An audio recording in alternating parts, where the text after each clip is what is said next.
Hi everyone, I hope you're okay today.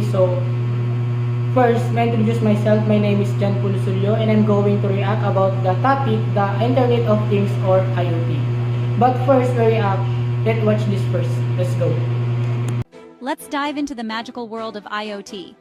IoT, or the Internet of Things, is like giving superpowers to everyday objects. Think smart fridges, wearables, even light bulbs that know when to turn on. Imagine this. You're leaving work, and your thermostat at home already knows to start warming up the house. Or your fitness tracker sends your workout stats directly to your doctor. Cool, right? IoT is transforming our daily lives by making everything more connected and efficient. From smart cities with traffic lights that reduce congestion, to agriculture where sensors ensure crops get just the right amount of water. And the future? Think self-driving cars, smart health monitoring, and homes that practically run themselves. So next time your fridge texts you to buy eggs, just remember that's IoT, making life a bit smoother, one smart device at a time.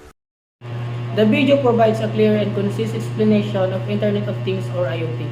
IoT is a significance in everyday life. It effectively breaks down IoT as a network connected devices that collect or exchange data, making it easier for users to optimize and various aspects of their lives. The example of smartwatch is particularly relatable. It is to demonstrate how IoT devices help individuals track their health and make informed decisions. Moreover, the video highlights the key benefits of IoT, such as reducing human effort and providing valuable data of enhanced productivity, health, and energy efficiency.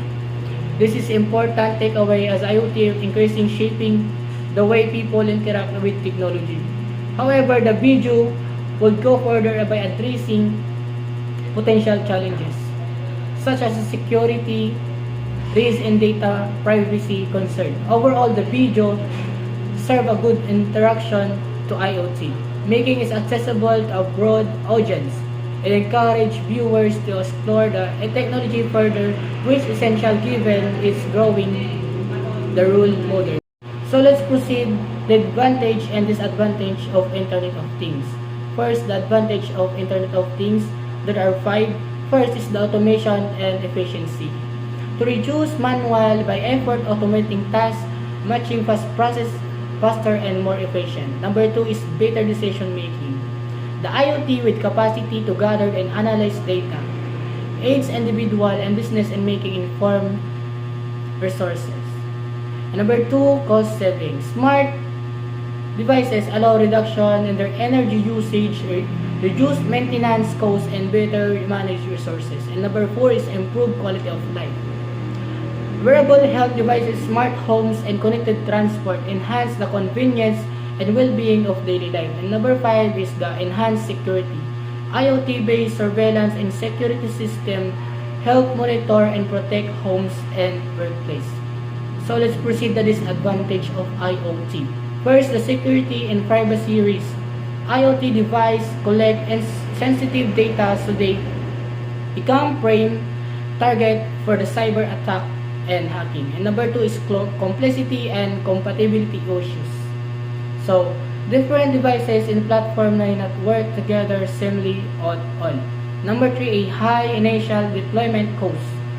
The implementation of IoT infrastructure may not come economically for businesses and smart home system alike. Number 4 is job displacement. With automation at IoT, some jobs done by people will replace, resulting in concern for employment opportunities. And number 5 is the reliability issues. IoT devices run completely off internet connectivity one site disturbance crashes their action. So my personal insight about the Internet of Things. The Internet of Things or IoT undoubtedly shaping the future and technology by enhancing automation, efficiency, and connectivity. The ability to gather real-time data and automate process to revolutionize industries from healthcare to smart homes. Personally, I find the improved quality life that IoT offers particularly fascinating. Wearable health devices for become wearable devices, for example, are already helping people monitor vital signs and prevent health issues. before they become critical. However, while the benefits of IoT are impressive, its disadvantage raise some secure concerns. Security and privacy risks remain the biggest challenges. The cyber attack and the data breach could compromise personal and business information. Additionally, the reliance of internet connected mix of vulnerable and network fails, so thus the entire system the potential for job displacement to the automation and other issues that needs to address it. This disturb various industries.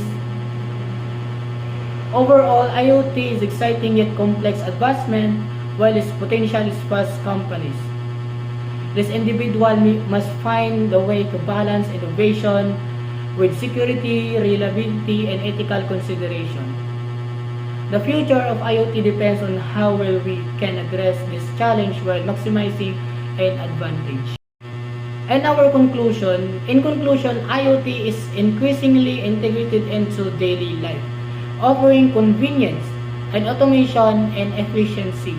While many people benefit from smart homes, devices, wearable and connected systems concerned about privacy, security, and reliance of the internet, may deter some user the decision to adopt and ultimately defines an individual needs, comfort with the technology, and awareness potential risks.